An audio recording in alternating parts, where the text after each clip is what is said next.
yang hebat ini virus atau daya tahan tubuh. Jadi Allah menciptakan tubuh ini dengan sempurnanya. Gak cuman sempurna, dibekali berbagai macam defense antibody ya, dari luar, dari kulit kita nih ya. Belum lagi kalau tuh siapapun udah masuk ke dalam, ketemu lagi tuh sel darah merah, sel darah putih segala. Jadi berbagai lapis Allah udah menyiapkan antibody terhadap tubuh ini. Dan ini terbukti dari data hasil pandemi ini. Ternyata waktu saya lihat data itu, Masya Allah, luar biasa. Yang sembuh sudah mendekati 300.000. 300.000 nggak sedikit, banyak.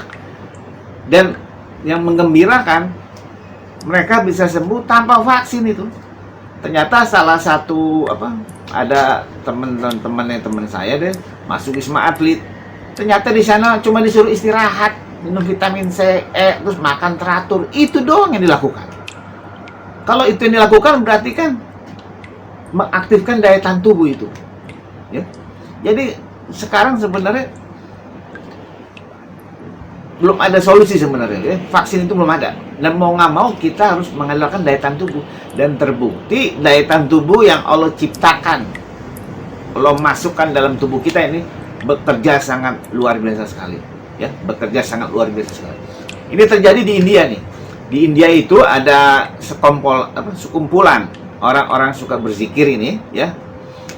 Saya tahu dari salah satu teman di situ, ternyata di India lagi dicoba teori plasma darah. Ternyata kalau plasma darah, menggunakan plasma darah tertentu, plasma darah itu bisa ngelawan virus ini.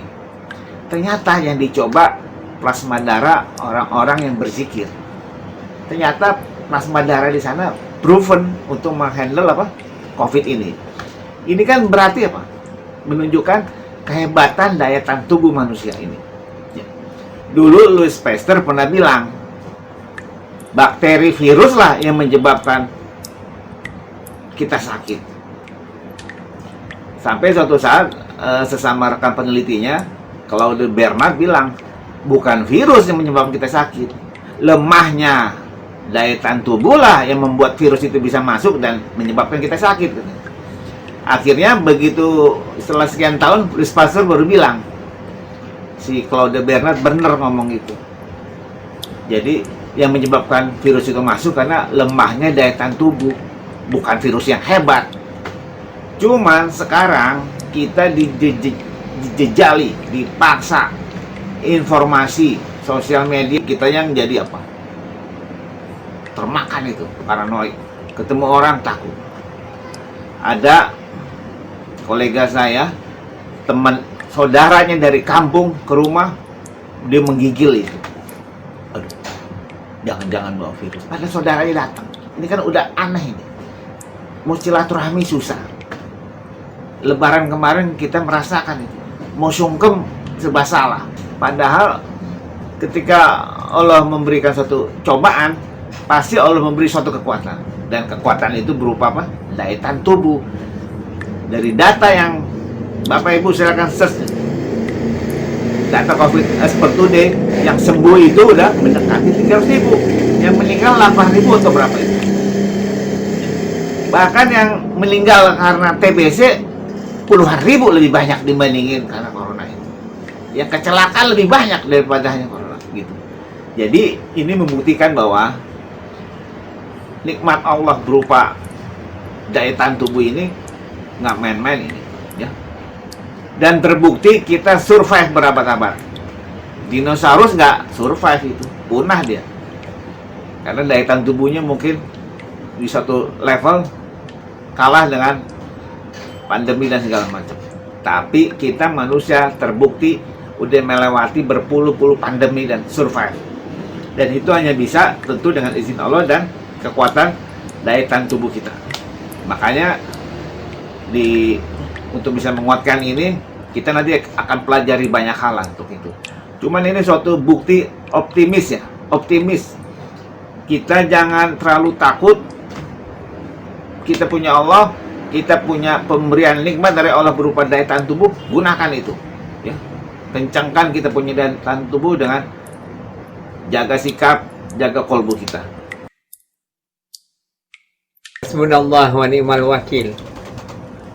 Maka secara teoritis, siapapun yang masih hidup saat ini dan ternyata sudah ngalamin pernah di swab kemudian negatif, tapi akhirnya positif, kemudian negatif lagi dan sebagainya, bersyukurlah kepada Allah Subhanahu wa Ta'ala.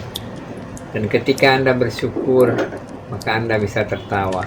Ketika Anda tertawa, konon kabarnya hormon-hormon dalam tubuh Anda membangun daya tahan yang lebih kuat lagi. Dengan kata lain, berarti daya tahan itu dibangun oleh Anda sendiri, dibangun dari gigi Anda, dibangun dari senyum Anda, dibangun dari silaturahmi dan rasa terima kasih Anda kepada orang tua Anda.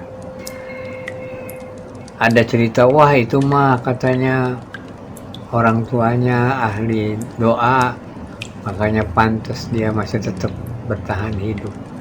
Bukan cuma karena ahli doa dia menjadi bertahan hidup, tapi karena dia tahu bahwa dia adalah anak yang sedang dimintakan oleh orang tuanya untuk menjadi penerus. Dan karena jadi penerus, dia punya keyakinan bahwa dia akan terus meneruskan semua cita-cita orang tuanya. Dan ini kemudian bergulir. Jadi ketika ini kemudian dibicarakan, diomongin, didiskusikan, itu kemudian turun kepada anaknya, dan anaknya merasakan harapan itu, dan harapan itu kemudian membuat yang bersangkutan menjadi orang yang kemudian lebih berarti. Coba Anda menjadi orang tua dari anak yang selalu dimarahin sama gurunya, yang kemudian karena dimarahin sama gurunya dia tidak merasa jadi orang pintar, walaupun dia adalah ahli matematika, tetap aja dia nggak bisa sukses. Kenapa? Karena tidak muncul aliran itu. Dengan demikian maka jadikanlah diri Anda menjadi orang yang siap membangun inner circle dalam diri Anda yang disebut dengan kesanggupan untuk membangun daya tahan.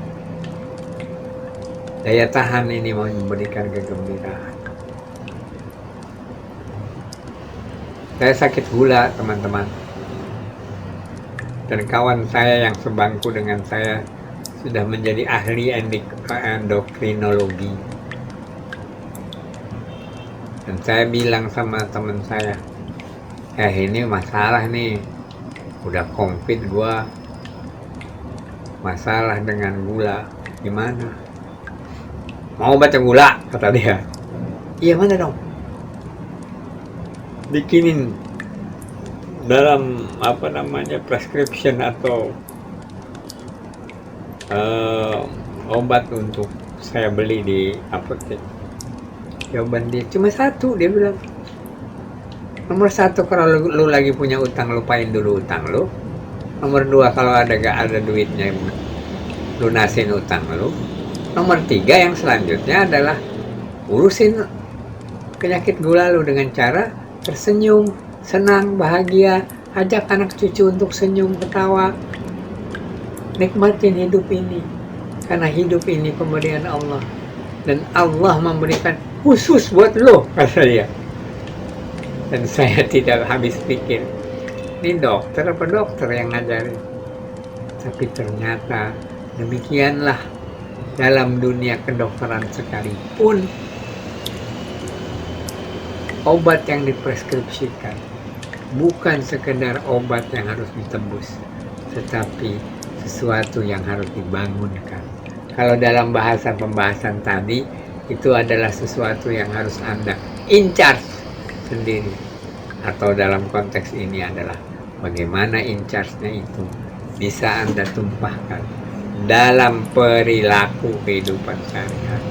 Sehingga perilaku itulah yang membangun obat, yang membangun sesuatu yang dari dalam hati kemudian ternyata bisa ditampilkan, bisa dibangunkan, dan itu semua akan mengakibatkan daya tahan yang luar biasa. Daya tahan luar biasa. Jadi senyum, ketawa, bahagia, gembira, apalagi bersyukur kepada Allah adalah pembangun yang luar biasa. Dan itu tidak ada yang menggantikan dari jenis obat-obat. Oleh karena itu, jangan kecilkan, saya ulangi, jangan kecilkan Anda menjaga semua yang disebut dengan protokol kesehatan. Ketika protokol kesehatan itu Anda lakukan, terus sesudah itu Anda makan makanan sehat, habis itu makan sehat ditambahin lagi dengan makan makanan yang segar dalam artian tidak cuma makanannya doang, tapi juga buah-buahannya, maka Anda telah membangun diri Anda. Dan ketika Anda sudah membangun diri Anda, alhamdulillah wa syukurillah. Terima kasih ya Allah, karena Engkau telah memberi kesempatan aku membangun obat dan penyakit obat dan anti penyakit yang Engkau berikan sendiri sampai aku bisa melakukannya dengan lebih baik. Sehingga apabila habis ini aku lebih sehat, itu semata-mata karena Engkau tuntunkan dan aku mencoba menyelesaikannya. Aku tidak ingin makan vitamin C yang sekedar vitaminnya doang. Aku ingin makan vitamin C yang ada tambahan yang lainnya. Makanya aku makan jenis-jenis buah-buahan yang pas untuk vitamin C, tapi juga pas untuk vitamin-vitamin yang lain. Karena aku bisa menikmati semuanya dengan lebih baik. Terima kasih ya Rabbi. Terima kasih ya Rabbi. Semua itu diteruskan lagi. Ada vitamin K, ada vitamin B, ada vitamin E dan sebagainya. Dan kemudian semuanya itu dinikmati. Tidak dengan pahit dan sebagainya, tapi dengan makanan yang mengenyangkan. Dan ini memberi keleluasaan untuk kita bisa menikmati semua. Jadilah Engkau yang Maha Pemberi ya Rabbi. Terima kasih atas apa yang Engkau berikan ya Rabbi. Engkau Maha Pemberi, Engkau Maha Penolong. Terusin lagi, terusin lagi, terusin lagi. Langkah itu ditambah lagi, ditambah lagi, ditambah lagi. Sehingga Anda menjadi orang yang sangat sehat. PSBB tidak hanya ditinggalkan karena memang sudah harus berhenti PSBB-nya. PSBB ditinggalkan karena kita semua sehat. Kalau kita semua sehat, maka tidak ada yang mengganggu kita lagi. Tidak ada virus yang mengakibatkan ketakutan buat kita. Karena Engkau memberikan. Engkau menuntun ya Rabbi. Engkau bahkan membuat vitamin-vitamin itu bergulir sepanjang hari. Sehingga tidak ada yang mencemaskan. Tidak ada yang mencemaskan kalau Engkau telah memberi aku kesanggupan in charge untuk bertanggung jawab terhadap apa yang harus saya lakukan. Dan ini bergulir terus. Amin, amin ya Rabbal Alamin. Terima kasih.